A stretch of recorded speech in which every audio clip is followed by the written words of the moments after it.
1040. You know what that code means, don't you? Oh no. Keep this channel silent. Huh. It's a code for radio silence. Can't believe you don't know that. There is no. Well, bear in mind the codes that I know are different from the codes you know. Yeah, probably, yeah. I just looked it up on Google, so.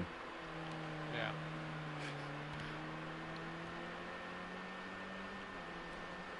I only knows like the first 20.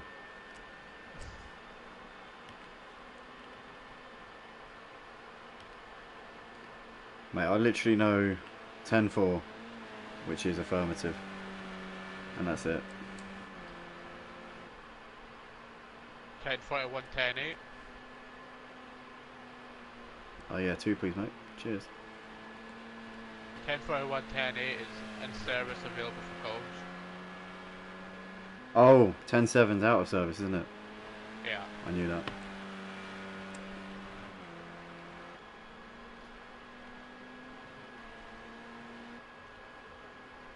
That makes perfect sense because 1040 is silent, radio silence. 1041 is available. 10-7 is out of service. 10-8 is in service. So basically, the consecutive calls generally mean the opposite things. So it is actually, in a way, you can kind of makes it easier to remember because although it feels like there's a lot, it all kind of ties into one spectrum. Yeah. I mean, obviously, I'm never going to have to figure that out because 2 reasons. I'm not planning on becoming a police officer, and I'm also not planning on moving to California.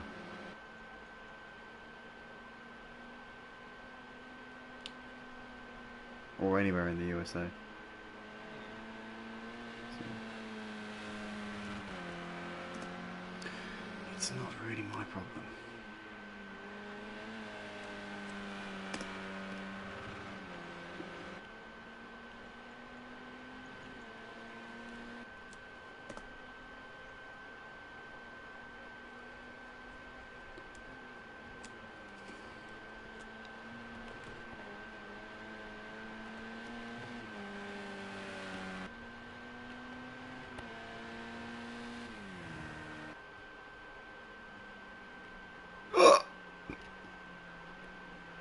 Do you know what that was?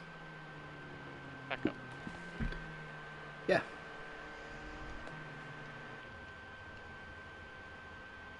No, it's me gasping for air because I was having a... No, it wasn't. No.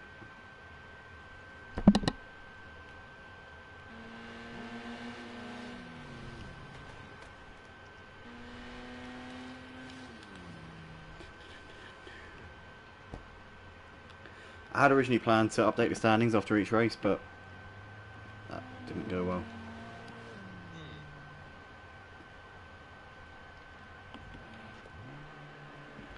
But one thing's for sure, Cobb is not going to be winning. Is not going to be needing this championship anymore because Cobb not here tonight. Welcome back, everybody. That was the practice session here for the final race of tonight here for round. What's now round 5 of the season. Races 13, 14 and 15 tonight. This one is race 15 of this 42 race season here, which is the final race of the night. This is the reverse. The race results from race 2 a few moments ago.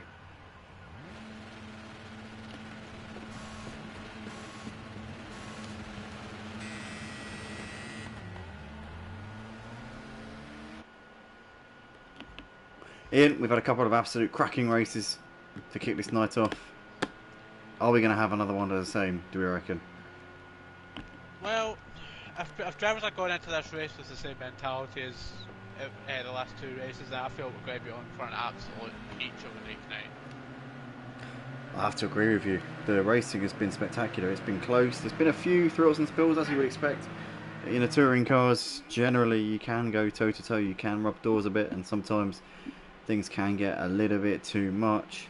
But yeah, for the most part, I think it's been some really, really fantastic racing. I've thoroughly enjoyed bringing the coverage to the channel here tonight.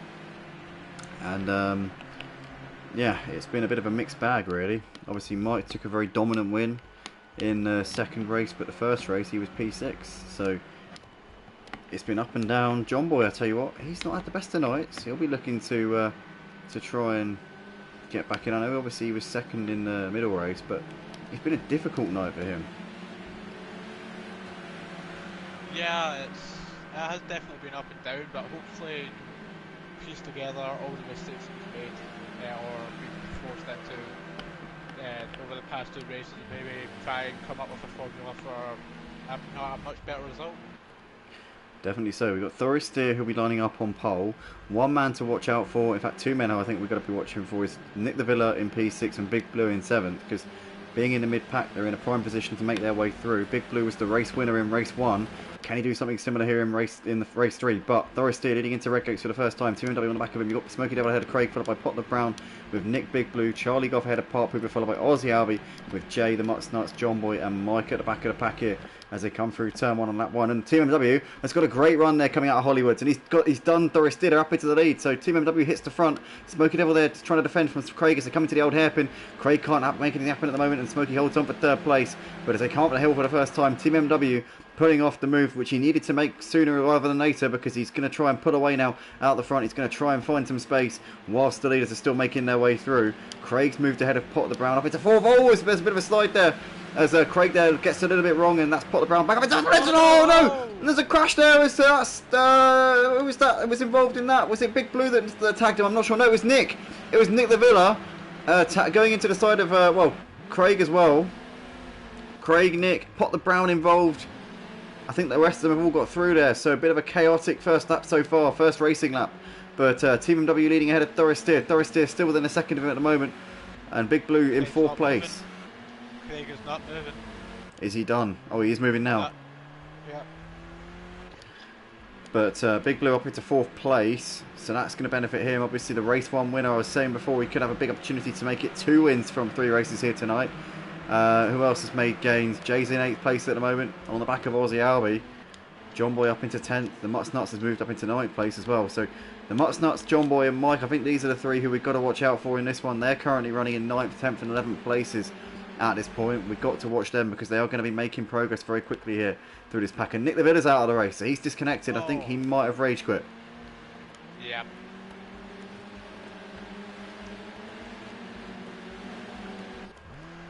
And Pot the Brown's run into an issue as well, as he's running in 12th. He's got big damage.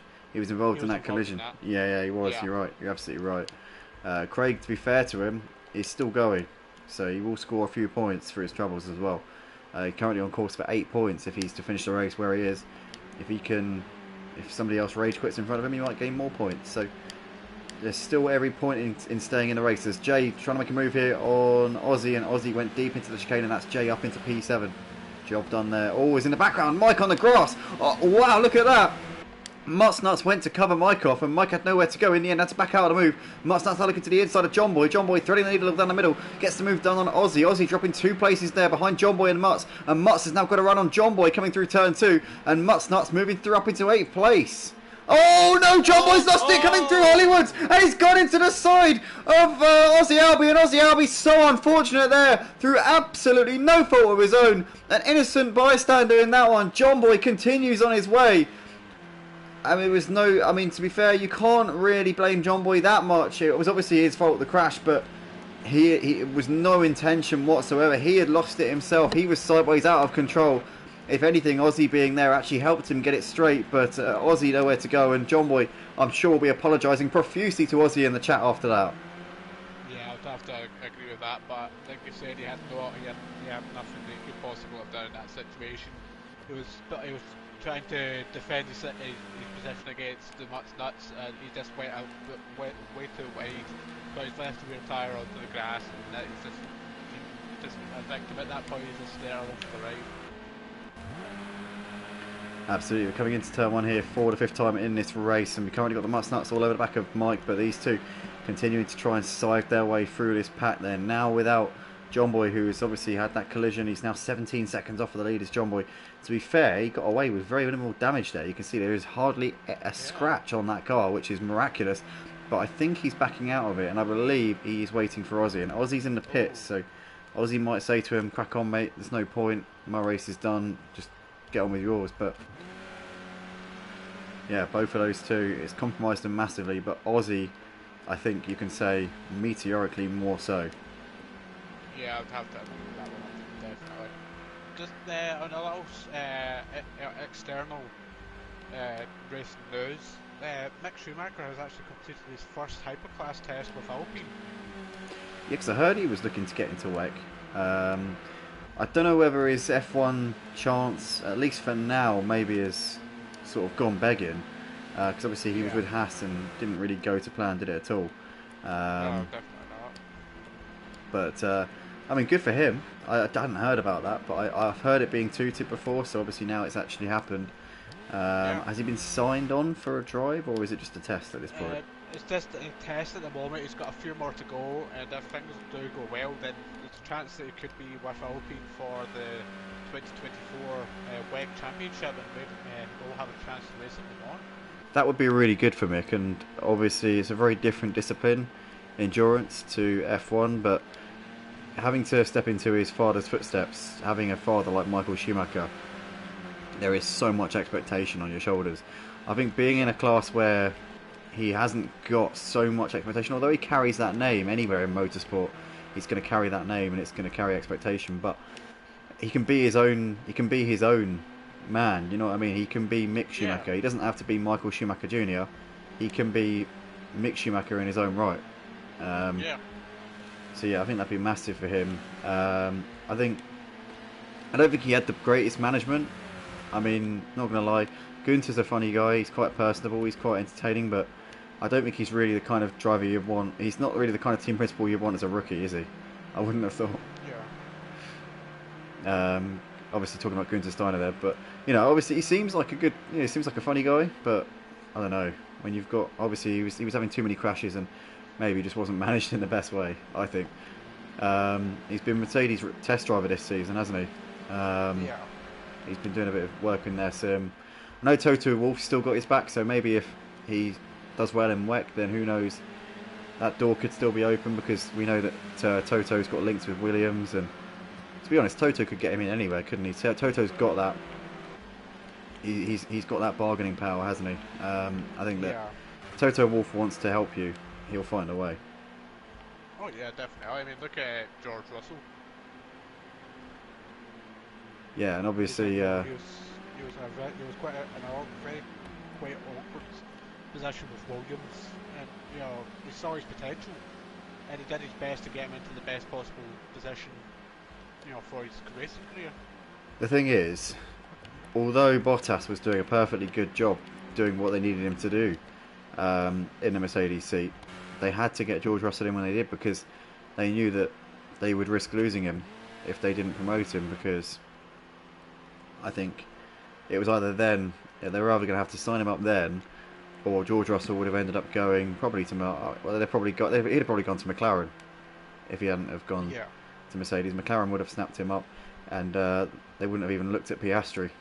That's how I reckon it would have gone if Mercedes hadn't signed him for 2022. And another thing is that this is Verstappen's word, well not exact words, but he's basically came out and said that he has not ruled out a move to Ferrari once his contract runs out with Red Bull. I think you can never rule out a move to Ferrari. No driver in the world, especially one at Verstappen's age, he's only 26, you know, he's same age as us, but nobody is going to rule out a move to Ferrari, especially when you're still probably not even halfway through his career yet. Well, he's going to be 31 by the time his contract ends. Oh, Mike look to the inside here at Big Blue into turn one. Oh. He's going to make that one stick, surely, is he? As he's trying to get the exit. Big Blue there a bit wide onto the grass. I think Mike's going to have that one done going into turn two. Yes, he does. But yeah, Verstappen's going to be, yeah, like you say, 31 when his contract ends. He would have done, believe it or not, he'd have done 15 seasons in Formula 1 by the time he's 31, because he started when he was 17 years old. He was so young when he started in F1. Obviously, he'd still be young for a racing driver. 31 is no age for a racing driver, but having that much mileage on the clock, you know, if you start young, you're going to be more worn out maybe he'll be fed up of it. Maybe he'll want to try something else, if he's, especially because he won't be that old still. I know he's talked about getting into endurance, funnily enough, you know, while we were on a topic earlier with Mick Schumacher. But there's lots of things that Verstappen will want to do. But like you say, you know, it's a while until his contract with Red Bull runs out, and obviously we don't know whether or not he's going to still have that dominant car, that same dominant car for the next few years. Who knows? That Red Bull could be an absolute dog of a car in 2026, and he might think at 2028, I don't want to do this anymore. Or, like you say, he might think I need to change up the scenery and do something like what Vettel did. It'd be interesting if Verstappen's career mirrors Vettel's. Say he wins a few championships in a row, then a couple of bad seasons, then moves to Ferrari. You know, it's not completely off the cards. It's not completely. It wouldn't sound crazy, would it?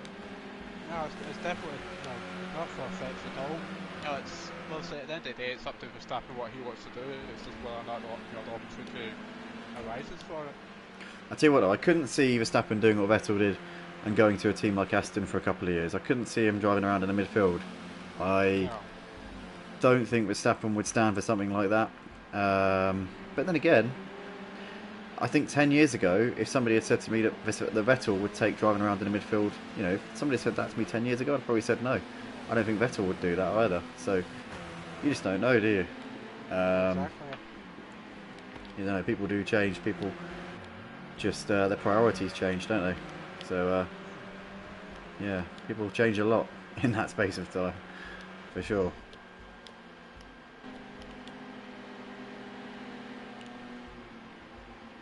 But nonetheless, we've got Mike all over the back of Jay as they're going through the old hairpin, and Charlie's still over the back of Team MW here as they go up the hill. So he's looking to try and force the issue here, is Charlie.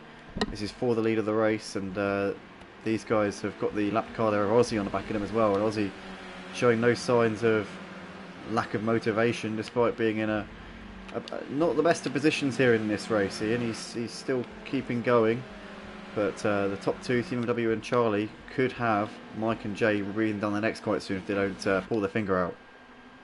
Yeah, they need to start working together as opposed to battling each other and trying to squabble over the position. So they just need to realise what situation they're in, realise how good of a situation they're in, and just keep it going. Absolutely. As we watch there, the other two in the background who are chasing them down still. The gap now under 2 seconds between Team MW and Mike in third place. But they'll see that there's Aussie also on the back of them. They'll be wary of that because Aussie doesn't seem in any mood to be waving people by. But nonetheless, the 2 leaders, or 3 leaders if you count Aussie, obviously not batting for position. But they're coming through out the old hairpin and up the hill once again. And Charlie ever so close here. He's got nowhere to go there because he's got Aussie poking his nose in, which is not really giving him the freedom that he'd want. He can't sort of back off and try and go for a cutback, or he can't sort of outfox him here because he's got a lap car right behind him who's putting him under pressure, so he can't sort of do what he wants here, Iain. He's not really able to pull the moves that you'd want to be trying to pull if you were the chasing car in this situation. But out onto the back straight we go. Yeah, but this Team MW is going to have the better straight line speed, surely, coming out to the chicane. Into the chicane we go. Charlie's a little bit too far back, just a little bit too far back. Yeah. Just before the race ends, actually, a little bit of 24 some more wet news. Aston Martin have confirmed an entry with the Falcon. Oh, Mike down the inside of Charlie Goff into turn 1. That's P2 there for Mike as he just slides around a little bit on the exit. Oh no, and Charlie loses it. Oh, and Jay has to take evasive action there. Jay's going to move on to the podium though in that one. He'll be happy with that one for the time being, but Mike is within a second of Team MW. Can he have a crack at him on his final lap, or has he just missed out on an opportunity here? Mike putting that move on Charlie into turn 1. Charlie there losing it coming out of turn 1. It was nothing to do with Mike there, his spin. He just got a little bit too heavy onto the loud pedal, trying to probably get the move back done on Mike again. But Mike is within 0.2 of a second of Team MW. We're on the final lap of the race here. Can Mike steal the win and make it 2 from 3 here tonight? Into Coppice we come for the final time. If he can get a good run out onto this back straight, he might go for a lunge into the chicane. But he seems just a little bit too far away. Does Team MW defend this position going into the chicane? Does he think he's got this one done? Here we come for the final time here at Donington Park tonight on the national circuit as Team MW gets it through. He gets it through cleanly as well. It's going to be Team MW to take a fantastic win in this final race of the night. He holds on from Mike in the end. Mike second, Jay third. Charlie gets the podium position ahead of Jay on the penalty. So Charlie third, Jay fourth. In fact, Big Blue gets ahead of Jay as well. So Big Blue fourth, Jay fifth in the end.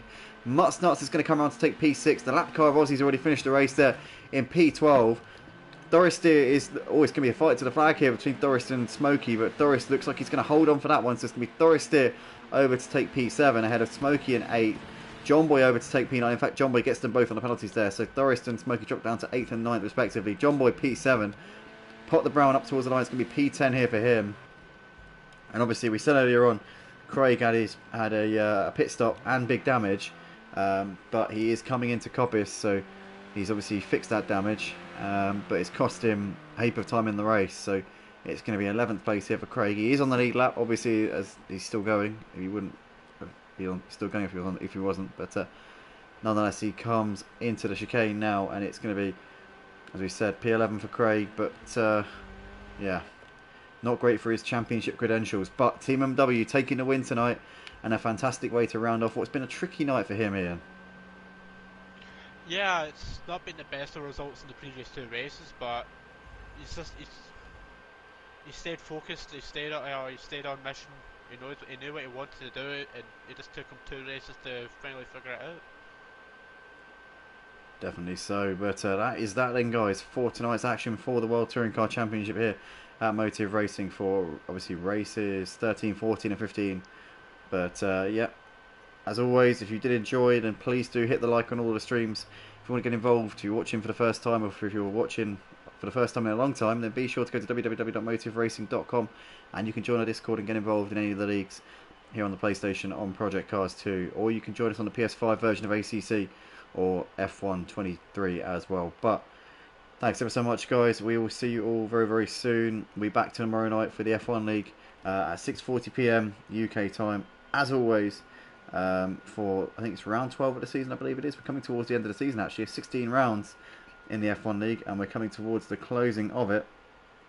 But tomorrow night will be at Suzuka in Japan, which is always an exciting race. So definitely join us tomorrow night for that.